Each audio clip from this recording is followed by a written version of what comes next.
আমরা যারা গৃহিণীরা রয়েছি আমাদের প্রতিদিনের রান্নার ক্ষেত্রে কত প্যারা নিতে হয়।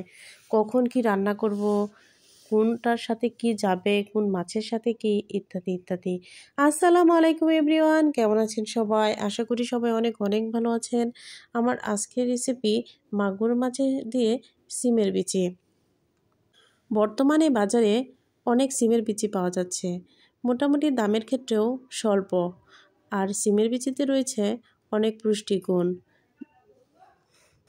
মাগুর মাছ দিয়ে সিমের বিচি রান্না করার জন্য আমি প্রথমে মাগুর মাছগুলো কেটে ধুয়ে পরিষ্কার করে নিয়েছি। তারপর পেঁয়াজ কুচি করে নিয়েছি এবং কিছু কাঁচামরিচ কুচি।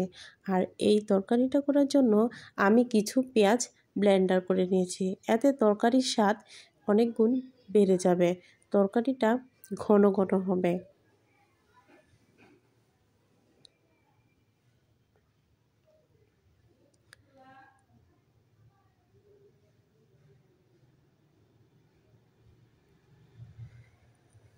এই তরকারিটা করার জন্য আমি একটি প্যানে তেল গরম করে নিয়ে কিছুটা পেঁয়াজ কুচি ব্রাউন করে ভেজে নিয়েছি।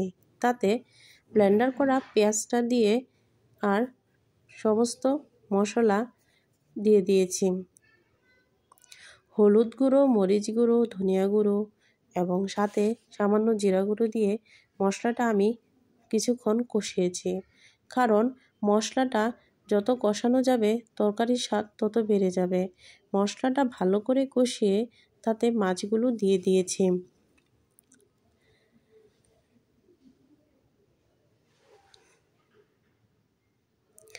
মাছগুলো দিয়ে আমি মাছগুলো কিছুক্ষণ কষিয়েছি।